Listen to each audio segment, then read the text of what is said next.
Karek datang assalamualaikum. Ulah sok mang cek buruna. Ulah neuleuh daharna. Turutan mama daharna ku sia. Nya geus kaget. Urusan puasa mah gampang jak nyana. Ya orai ge loba nu puasa. Hewan-hewan ge loba nu puasa. Jahat. Geus. Mun dek berangkat ka Allah, dek berangkat tayang wusul ilallah. Ayo guru di dia, teu kudu puasa jeung mama mah dahar bae. Cek dia pan kieu aman.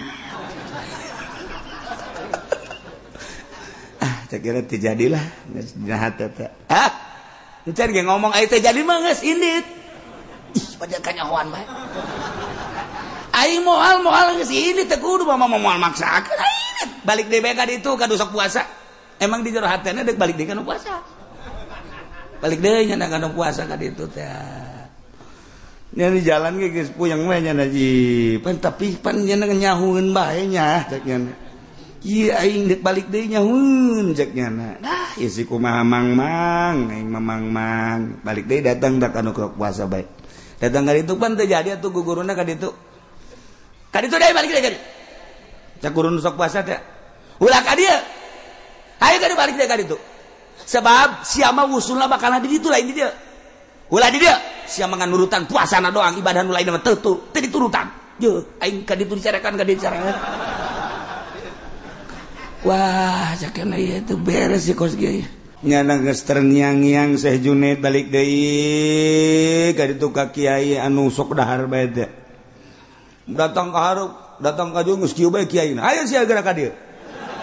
Hah? Ayo sia geura ka dieu. Balik ka ditu sia puasa bae geus sia. Aduh, sakena ieu.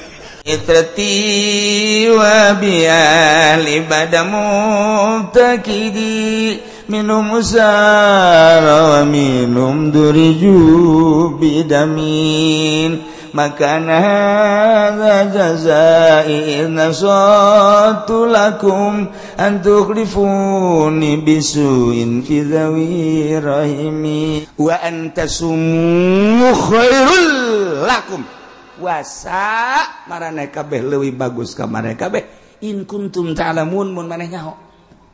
Berarti berbicara hikmah. Nyaho henteu sih hikmahna puasa sehingga bagus jasa. Emang kumaha kitu hikmahna? Cek Kangjeng Nabi hikmahna. Laparan beuteung, hauskeun hati, leuleuskeun awak, niscaya lanazara qalbuka ila Allah. Niscaya hate maneh bakal neuleuh ka Allah. Ambuh. Laparkeun beuteung urang, hauskeun hati urang ka Gusti Allah. Kok bisa kos gitu sih? Sebab dina ngalaparkeun beuteung, ngaleuleskeun awak, didinya bakal aya katoharohan ruh, bakal aya kasofaul qulub. Mantak Imam Syafi'i ngadoa Allahumma mnun alaina bi sofail qulub wa hablana sahihal muamalah fi dunya. Nah eta teh sofail qulub, bening hati, bersih hati. Moal bisa bagi jelema nu deuk hayang nyaho jati diri tanpa puasa moal beunang.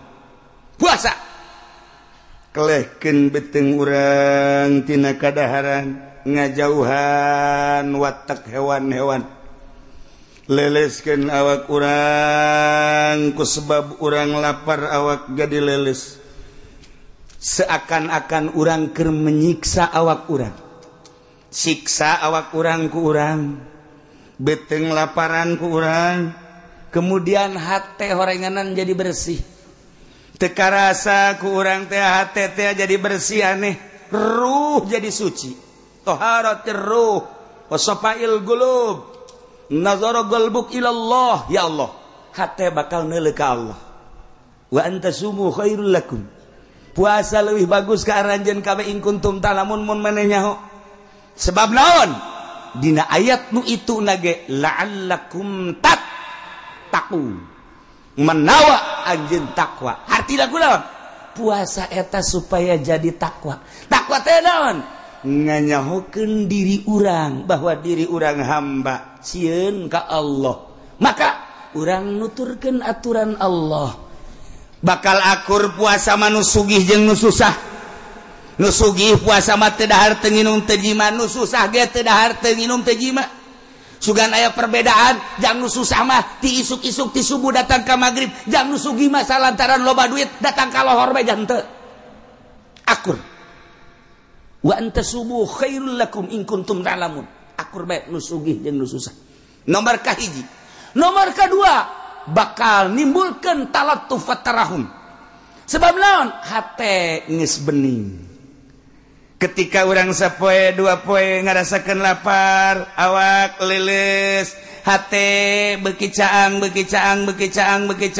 roh beuki bersih, neuleuh urang ka jelema nu susah. Bari mikir, horenganan lapar teh kos kieu, mana teuing batur anu terus-terusan lapar. Timbul talattuf tarahum hayang mere. Nu matak jelema nu boga di bulan puasa mah saplit-plit dan nu sugih tetep bae. Saplit-plit dan nu boga tetep bae aya merena.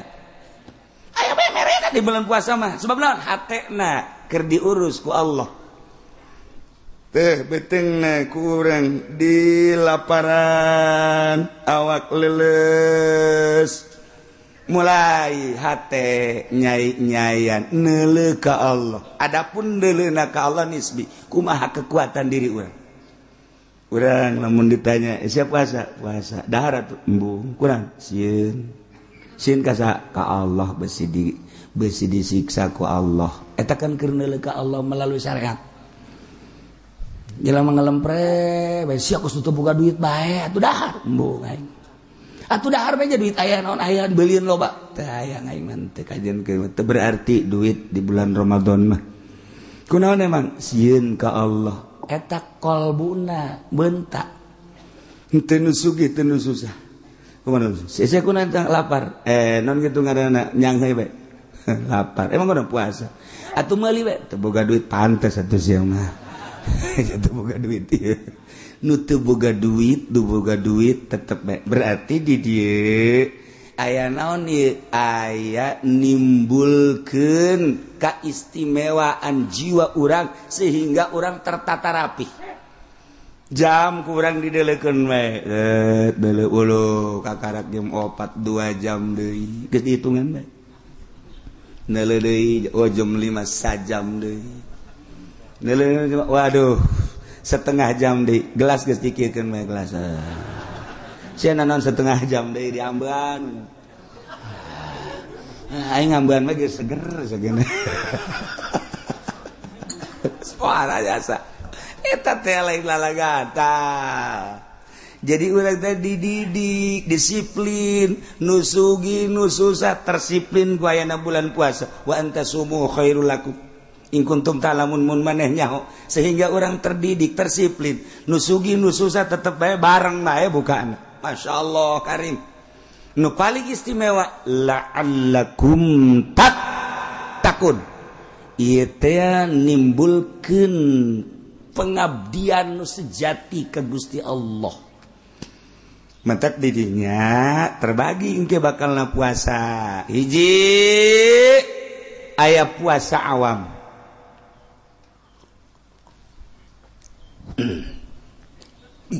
Puasa awam teh hartina puasa sakumaha tadi berang teu dahar teu nginum teu jima sakikituna bae. Adapun nu lain mah teu milu puasa, mata teu milu puasa, ceuli teu milu puasa, malah mah makin bulan puasa makin dicocokan nu make ka dieu teh tah naon ngaranna tuh ban sia mah nyaho je bogapan jeung osok mata dideleukeun bae ka televisi ceuli di pinuhan. Jadi nu puasa teh ngan sakadar beuteung teu dahar teu nginum zakar parji teu diima ngan sakitu doang puasa awam. Ieu mah nu kos kieu mah yeuh disangsikeun asup ka sorgana. Sebab ieu mah puasa teh pupuasaan. Can ka asup puasa nu kos kieu. Masyaallah.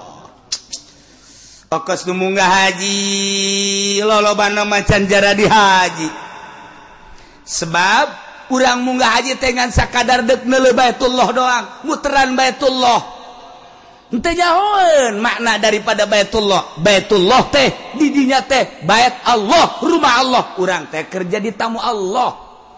Lamun urang sakadar neuleuh Baitullah doang berarti ieu haji zahir. Ketika urang boga rasa ieu teh ima Allah, batin urang kapanggih jeung Allah, maka sikap urang bakal pinuh ku adab. Ditatalah urang di hareupeun Baitullah kira kudu kumaha sebab keur di hareupeun Allah lain aja sosotingan. Beuh toap di soting kotrek. Datang ka imah tuh bapak lagi soting. Tuh apa tuh lihat tuh, bohara, ngarendeng juga orang Pakistan, ada kan? Mending mulai laki awewe deh, tinggal anak lah bapak pembina amat bapak ini, masa top sama awal orang lain? Iya bapak hebat ini jangan mah kur top kekikian, wah kayaknya bapak mah gila kali di sono. Maknana Baitullah berarti didinya aya Allah. Batin urang teh kapanggih lajeng Allah, lamun urang kapanggih jeung Allah penuh ku tadarru urang, adab dipetakeun. Ketika urang berangkat ke Arafah, di Arafah teh urang teh keur ditongton ku malaikat. Allah ngerahkeun seluruh malaikat nongton ka jelema nu keur wukuf di padang Arafah. Deukeun coba hamba-hamba aing cak Allah, aing nu sangat deukeun. Urang keur ditongton ku Allah. Ditongton ku malaikat, kumaha perasaan orang ketika orang diharapan ku Allah. Lain zahir, batin orang teh kerjeng Allah.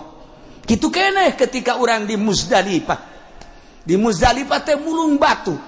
Orang teh seakan-akan dek ngalempar setan secara zahir nurutan Kangjeng Nabi Ibrahim alaihissalam. Padahal keur miceunnan zahir, keur miceunnan nafsu-nafsu urang, miceunnan dosa-dosa urang.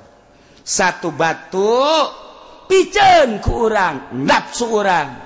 Laum piceun bismillah Allahu akbar. Tek. Hawa piceun bismillah Allahu akbar. Tek. Terapkeun zahir kana batin. Urang wudu ge lamun wudu zahir bae mah kieu-kieu bae.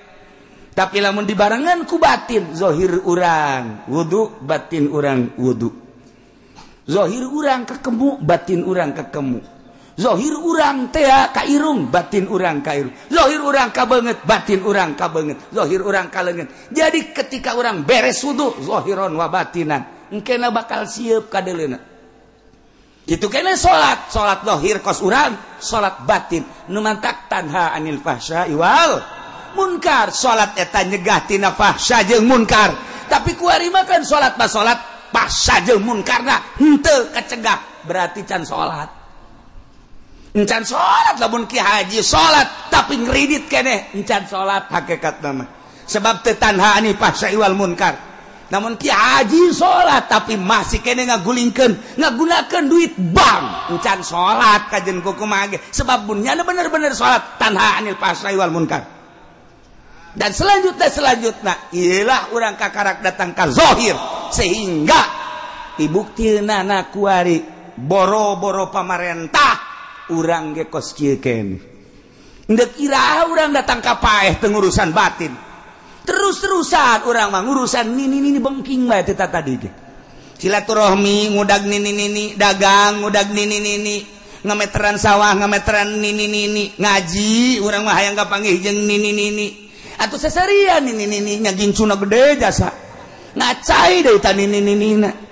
Ya Allah ya Rabbi horenganan urang lamun dibuktikan kos komo Kangjeng Nabi mah lewat neuleuh bangke embe.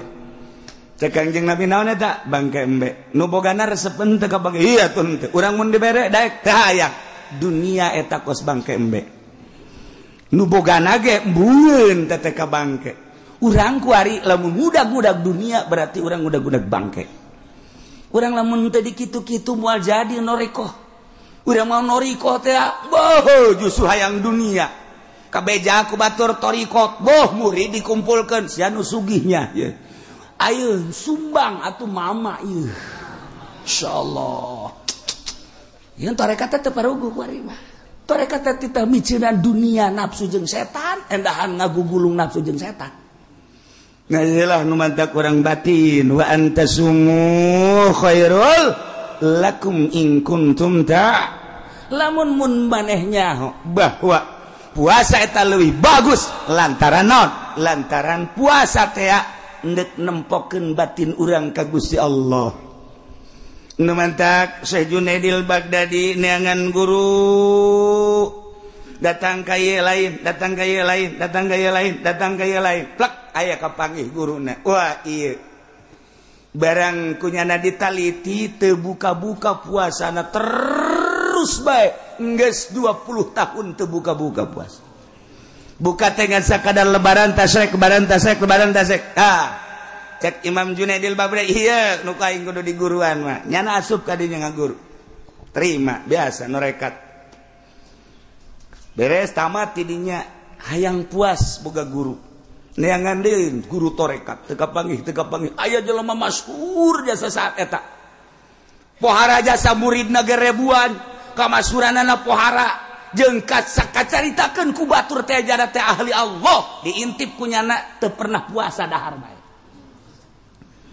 bingung cek Syekh Junaid teh berarti can usul ilallah nyana ketika nyana ngaguru di nu pertama kakarak nyana boga hati-hati doang ihtiyat geus rada nyai-nyayan ngan encan usul begitu kapanggih jeung guru nu kadua endek ka guru nyana tapi ieu mah guru tilok puasa isuk-isuk ngawudu berang setik dahar sore dahar deui aya makan malam sagala cek Syekh Junaid ai masurna mah pohara muridna ribuan tapi kok teu pernah puasa aneh cek jadi ulah ieu aing ngaguru ka nyana sedengkeun hayang ieu teh batin teh hayang usul ilallah geus ngaguru di nu pertama tapi can aya kapuasan ieu manggih guru ku kabehan dituduhkeun ka dieu tapi ieu mah teu puasa-puasa karek datang assalamualaikum ulah sok mang cek guruna ulah neuleuh daharna turutan mama daharna ku sia nya geus kaget urusan puasa mah gampang jak nyana je orai ge loba nu puasa hewan-hewan ge loba nu puasa geus mun endek berangkat ka Allah dek berangkat tayang usul ilallah aya guru di dia teu kudu puasa jeung mama mah dahar bae cek dia pan kieu mah cek kira teu jadilah geus jahat eta encan ge ngomong aya teh jadi mah geus indit ih pada kanyahoan bae aing moal geus indit teu kudu mama moal maksakeun aing balik deui bae ka ditu ka sok puasa emang di jero hatena deuk balik deui ka nu puasa balik deui nya kana puasa ka ditu teh nya di jalan ge geus puyeng we nya ji pan tapi pan nya nyahueun bae nya cek nya ieu aing deuk balik deui nyahueun cek nya nah ieu si kumaha mang aing mang balik deui datang da kana puasa bae datang ka ditu pan teu jadi atuh guguruna ka ditu deui balik deui cak guru sok puasa teh ulah ka dieu ayo ka balik deui ka ditu sebab siapa usulna bakalan di ditu lain di dia ulah di dia siapa ngan nurutan puasana doang ibadah nu lain mah teu diturutan je aing ka ditu dicarekan ka dieu dicarekan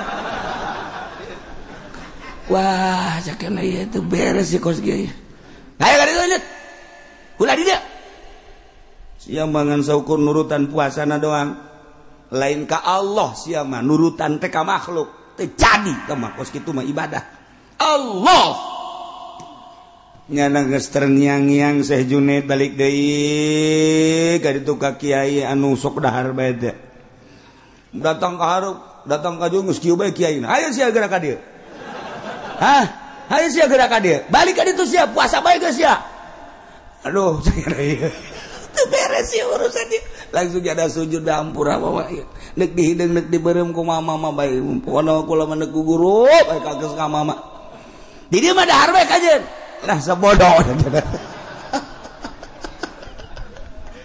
alah lamun geus kos kitu kudu pasrah neuk kumaha pokona mah neuk dahar teh neuk nginum bae hayu bae sebab usul ka Allah mah lain ku puasa lain ku dahar usul ka Allah mah ku safail qulub bersih hate dahar bae ge ai bersih hate mah usul ilallah puasa bae ge ai hayang sugih mah moal usul ilallah puasa bae ge hayang berkaromah mah moal usul ilallah puasa bae ge hayang dihebat-hebat ku batur bejakeun aing mah puasa bae kitu moal usul ilallah salah sia ibadah kos kitu geus ku mama bae ceuk na ulama dar dahar ngana musdahar nama aduh mama kede nama baca dak wali we seueuh kede nusu ya udah geus dahar ke pondok sore-sore dari dah nya dahar wae aing irah dididikna cek dahar terus-terusan turun dahar dipanggil dahar terus sore dipanggil dahar sore bangda kabelah dina terus dididik jadi puasa jeung dahar bakal akur lamun bening hate ngan metode doang bahwa lamun urang lapar ieu hate jadi bersih aya jelema nu kudu bersih hatena seubeuh bae sebab manusia diciptakeun ku Gusti Allah beda-beda karakter aya nu mun lapar perem eleh careuh mah aya nya nama lamun seubeuh perem bae sabalikna aya nu mun seubeuh buringas aya lamun lapar buringas geus kumaha karakter-karakterna mama murid mama teu kabehna dahar tuh nu itu mah titah puasa bae tuh nu itu mah malah mah aya 40 poe teu meunang dahar teu meunang nginum itu mah tuh saminggu nu teu meunang daharna nu itu mah 3 poe teu meunang dahar nu itu mah sapoe sapeuting sakali doang daharna potongan maneh mah Juned segala sia mah potongan dahar ayo dahar bae beuh cek Juned aing burung dianggap tukang dahar cek teh dahar sia mah dahar kobloh dieuna dicarekan moal wusul ilallah sia dahar bae mah Juned ambo ya aing geus jasa ibu ka guru kos jasa mana aya wali dahar bae eueuh dongengna jak Kangjeng Nabi na ge baheula carang dahar atuh kabelah dieuna para sahabat anu wusul ilallah mah carang dahar kabelah dieuna para tabiin wusul ilallah mah carang dahar dongengna du dahar bae wusul ilallah sia mah datang ka dengan dahar doang jeuh cek nya aya aing si kudu kumaha ieu teu dahar salah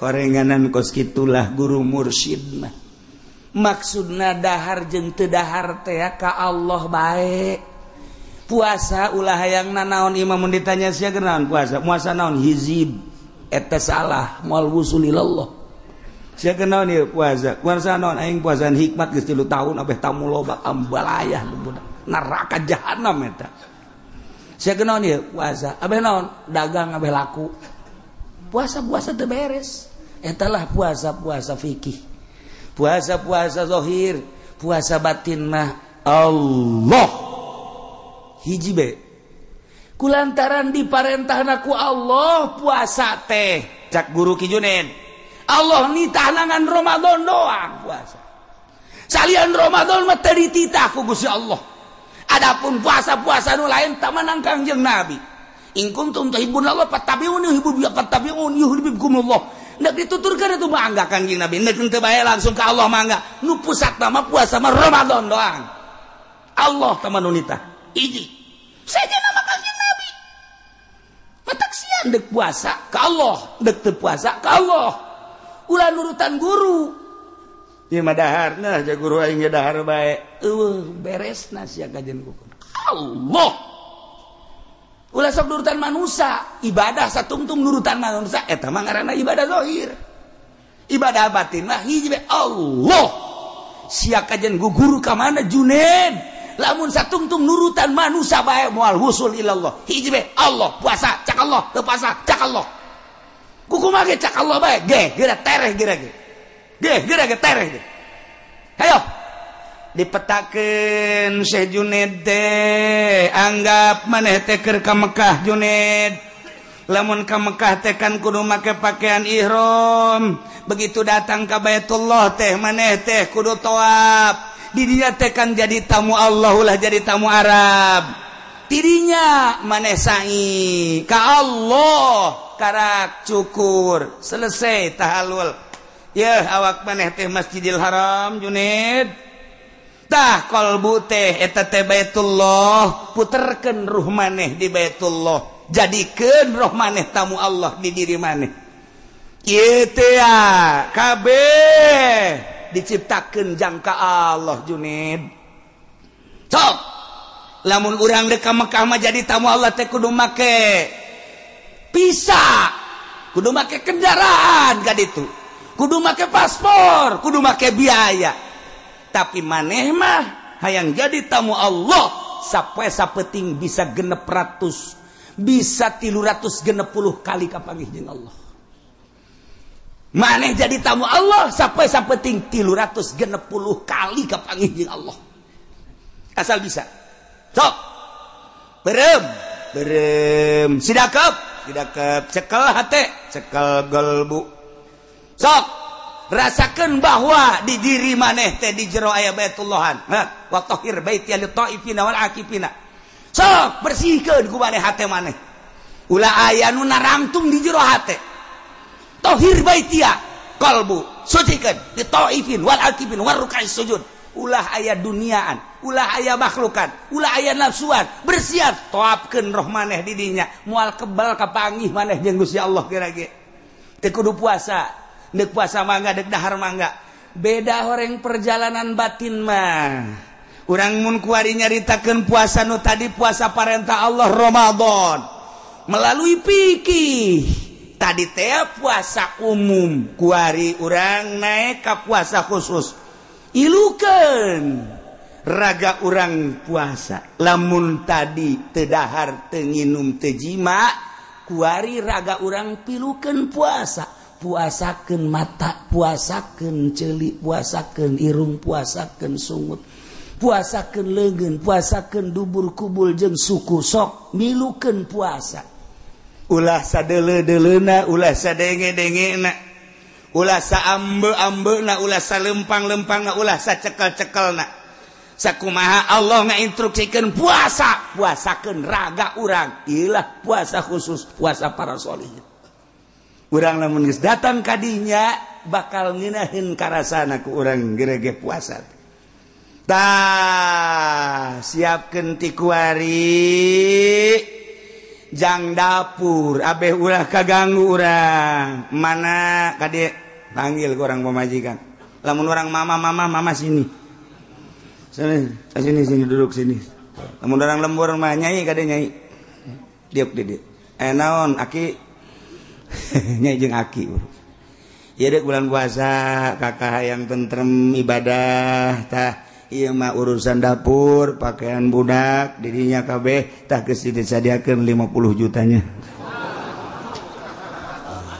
tah cak pemajikan mudah-mudahan bulan jadi Ramadan kabeh sakna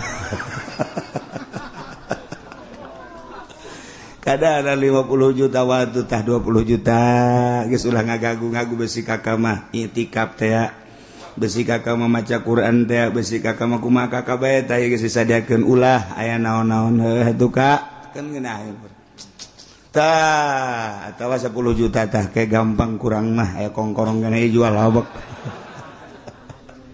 tah eta kan ngeunaheun kitulah para sholihin baheula abeh tentrem tenang di jero bulan puasa teh kumaha dirina ka Allah ulah aya kegiatan naon di jero bulan puasa teh hiji bae ka Allah mentak Syekh Junaid di pagahan ulah kanyahoan puasa sanajan maneh puasa ulah kanyahoan puasa ka Allah bae anu nitah puasa Allah anu neuk ngaganjar Allah nu rek narima Allah ngaganjar ka Allah maneh puasa ulah kena kanyahoan bahwa maneh puasa sok hayo laksanakeun nyana puasa di luar bulan Ramadan sanggeus puasa terus kadatangan tamu lamun nyana teu nginum bakal kanyahoan puasa.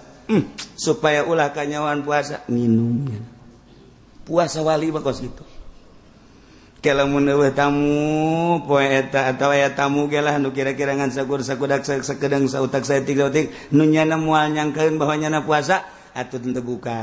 Kira-kira bakal kebel nyana diuk di dinya mun henteu milu dahar bakal kanyahoan puasa dahar.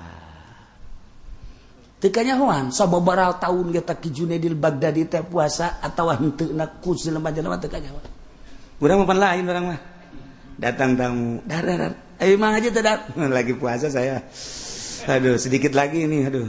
Namatin dah bangsa 20 hari lagi. Bom habab gil mah kos gitu ya.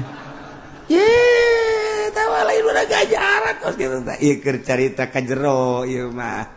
Urang mah hese kos gitu teh hayang kanyahoan bae ku batur. Mantak aing si didengekeun besok mah encan aya nu ngalem-ngalemnya. Aing ieu geus puasa bae encan aya nu kadenge bu haji anu mah puasa bae. Sia namu kadinya mah hararese sebab puasa tah hayang kadenge kos kitu tah ngeunaheun asadakan aja jantung tarariis. Iman henteu bae tah eta urang kos kitu sumah. Hese batin mah hiji bae ibadahna ka Allah nu bakal narimana Allah nu bakal ngaganjarna Allah ulah ditolelir manusia mah sabodokeun manusia. Mun urang bisa bari muasyarah hege ulah kanyahoan ku jelema. Mun teu bisa muasyarah urang nyepi sorangan bae. Lamun nyepi sorangan bae masih kena diudag-udag keneh bae bari urang can bisa hate urang teh urang indit ka mana ka leuweung urang indit ka gunung nyalametkeun ibadah ka Allah doang. Padahal mah Allah nama eta-eta keneh di gunung eta di leuweung eta di kota eta. Cuman ieu hayang embung kanyahoan ibadah urang cukup ka Allah doang. Eta lah nu hese. Mulai Ki Junaidil Baghdadi nelusuri ternyata horenganan ulah kaluar ti parentah Allah disimpulkeunlah dina kitab Ki Junaid kula boga guru dua nu hiji puasa bae nu hiji mah dahar bae. Ketika diteliti nu puasa bae hayang usul ilallah ngabersihkeun diri melalui puasa lantaran Kangjeng nyarita laparkeun beuteung hauskeun hate leuleuskeun awak niscaya maneh bakal deuleu ka zat Allah hate maneh. Puasa guru kula nu hiji dahar bae caknyana ulah sok nyeun-nyeun ibadah dahar diparentah asalkeun ka Gusti Allah keun daripada urang puasa kemudian jijeunan ibadah tanpa diparentah ku Allah engke urang boga rasa aing mah hebat jasa padahal lain diparentah ku Allah asa diparentah ku Allah cilaka sia moal usul ilallah nya nama dahar bae ka dituna artina dahar ge ilaha dibutuhkeunna dahar iraha dibutuhkeunna nginum eta lah nu diparentah ku Allah ketika urang lapar dahar cak Allah kulu wala tusrifu ketika orang haus israbu wala tusrifu ketika orang tuduh sare etalah sesuai jeung perintah Allah asal urangna asa diparentah ku Allah usul duanana ilallah tinggal urang bedek milih nu mana neuk puasa bae mangga neuk dahar bae mangga asana urang memilih nu dahar bae tungtung nama atuh beuteung jebag usul mah henteu. Nah puasa awam sakadar teu dahar teu nginum teu jima raga mah teu milu puasa. Puasa khusus teu dahar teu nginum teu jima raga milu puasa. Puasa solihin puasa khususul khusus golbu teu sadetik-detik acan poho ka Allah. Ieu mah puasa para anbiya. Di samping teu dahar teu nginum teu jima raga milu puasa celi mata celi irung kabeh milu puasa golbu teu dipohokeun ka Allah barang sadetik ge pohona ka Allah lamun poho ka Allah ceurik nya nama jeung ceurikeun poho ka Allah yang ceurikan poho ka Allah masyaallah kan kitulah tahapan-tahapan jelema berpuasa ka Allah tinggal urang di jero bulan Ramadan wayahna di samping teu dahar teu nginum teu jima raga urang pilukeun puasa TV ku urang ulah pati disetel teuing HP ulah pati diumbar teuing ubral obrol aya nu teu mangpaat maksudna teu mangpaat aya mangpaat pek bae mangpaat keagamaan rohani urang kitu keneh urang urang ubral-obrol itu manfaat maulah dula dele urang sing hade ya lain makin bulan puasa makin menjadi-jadi asal jam 5 bae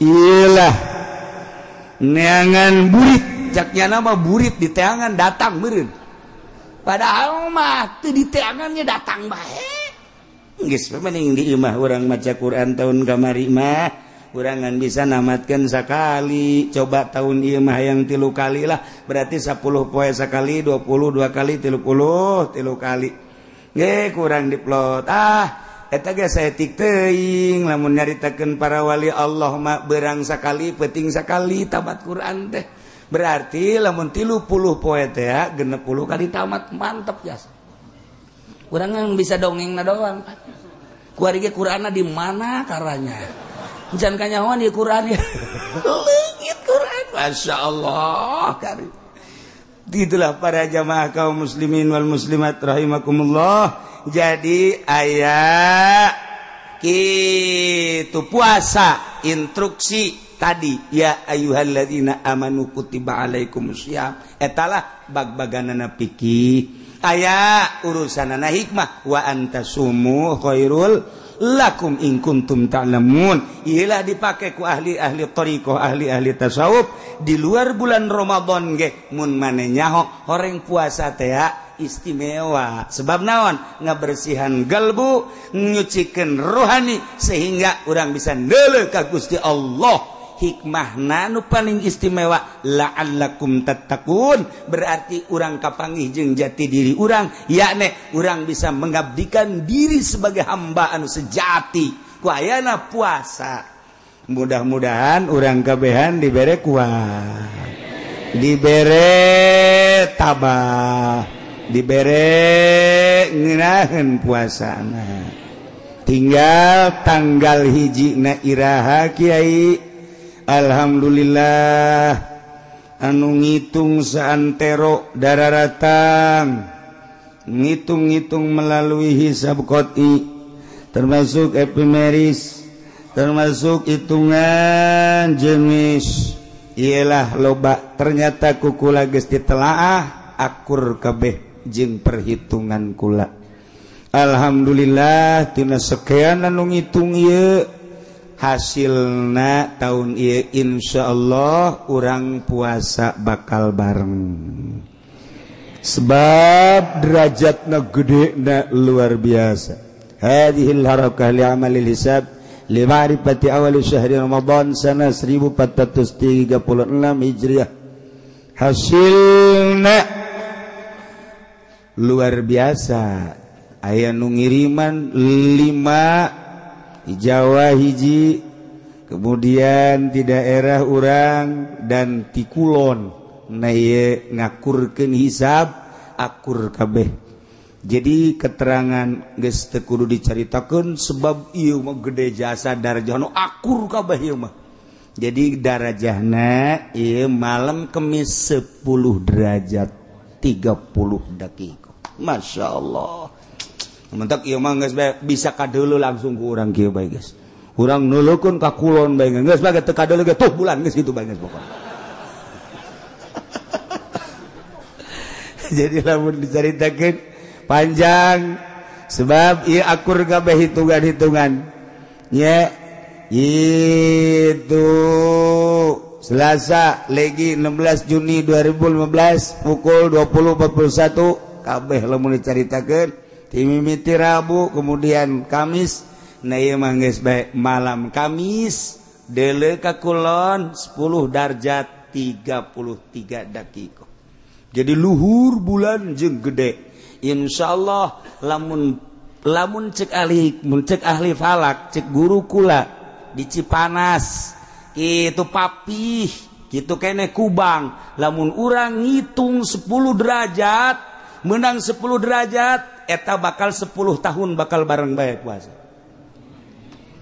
lamun teu aya macam-macam lamun teu aya unsur-unsur ti nagara surah guru geus kadege bae papih Cipanas Kiai Kubang Izudin lamun urang Abah di lamun urang nakwim menang 10 derajat engke kaditu selama 10 tahun kurang lebih bakal akur baik Ramadan teh Sawal naon kan 1 Ramadan jeung lebaran bakal akur lamun eueuh unsur-unsur geus coba ge urang cirikeun teu batak geus gaji palak teh geus mun dicaritakeun segala rupana rame. Di samping rame indah, di samping indah kadituna bisa jadi dukun. Ieu palaki kos kitu tah. Geus urang geus kadituna mah leuwih jauh nama ge geus teu dicaritakeun nama lantaran gede jasa ieu mah bulan. Nge lamun aya anu lembu puasa perbo, ieu tetep encan sebab ijtima'na malam. Kemudian lamun aya nu puasa poe Jumat atuh tah derajatna kaditu bisa lain 10 derajat bisa sabaraha derajat tah mah kumahanya nama ya geus.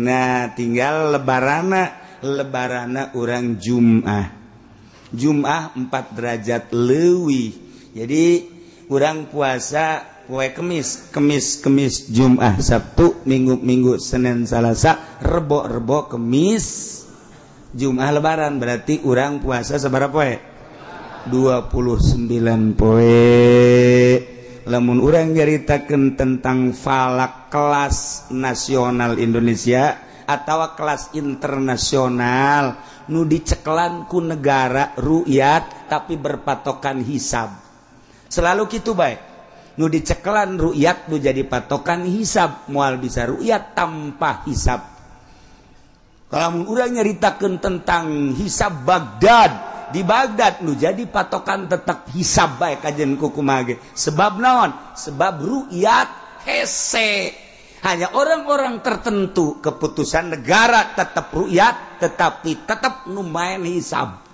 ialah Baghdad seluruh kitab-kitab lamun ku urang dicaritakeun komo aya nama aya falak temporer ieu teh di deuleu tetap kudu hisab bae negara memutuskan ru'yat sebab sumuli ru'yati wa tilu ru'yati tetapi tetap nu kudu ngadukung di luhurna adalah hisab teu bisa teterlengan ru'yat aju kuari kurang ru'yat di Indonesia dibayar nu tadi kuduna kudu syahadah hisbah ulah aya bayaran geus urang kuari manggeus husnuzon mana baik silahkan nu penting mah boga patokan jeung nyaho tanggal hijina iraha kula mah teu ngajak ngan sakadar nyaritakeun ilmu kebenaran loba ti Jawa Timur ngirimkeun ti Jawa Tengah ngirimkeun ti Banten ge aya ngirim ti daerah urang ge aya ngirimkeun alhamdulillah simpatisanna para ulama Jawa Timur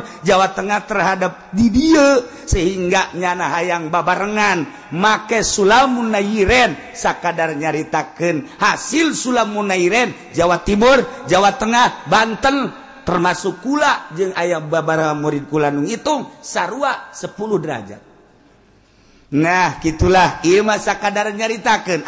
Kula mah cenah neuk nungguan pamarentah mangga masalah sakadar nyaritakeun jeung teu kudu nanya kiai deuk kira puasana babatok sia meureun. Aing mah neuk poe Kemis. Pas gitu. Jadi lamun deuk poe Kemis make hisab teu ngajak ngan nyaritakeun kaistimewaan ulama kabeh meunang Kiai Mansur Jakarta jembatan 5 nah iyalah ulama urang nu kudu diakui ku urang jeung nu kudu dihudangkeun di tulangna ku urang sebab lain sakadar sakitu nyana guguru ti Abdul Hamid nyana guguru ti Ulug Bek nyana guguru ti urang Spanyol diakui dunia internasional ulah haju tidak usah dipake kelemahanana naon heula ulah sok haju ulah teu make karang heula pelebah mana ngarang heula lamun teu make pelebah mana ieu kasalahanana ajukeunlah ka ahli-ahli palak sebab lain kula mah sakadar nyaritakeun teu bisa kula mah di Jawa Timur aya jago palak nu make sulam di Jawa Tengah jago palak nu make sulam di urang Cianjur Sukabumi nu jago palak make sulam aya selentingan ulah dipake sulam mangga bae itu make deuk make naon silakan ngan kula masih keneh make sulam munairen jeung para ulama-ulama salafus sholihin anu masih mempertahankan ulama Indonesia Iya ulama Indonesia ge di aku dunia. Ya sabun dicaritakeun tentang tukilan-tukilan anak, insyaallah kula ge boga ngan moal besi pajar ego. Tukilan Habib Usman ti abah kula ambalaya sakieu barang dibacaan hebat jasa. Tukilan Kiai Mansurna sakieu ti ditu ti guru kula mun Habib Usman ti abah, lamun ieu mah ye ti guru sakieu dibacaan oh hebat. Geus. Ieu mah jangan yakinkeun bahwa menurut hisab Qotis Sulam munairen 10 derajat malam Kemis. Kula dek puasa poe Kemis, lebaran poe Jumat. Sakitu bae temen geus.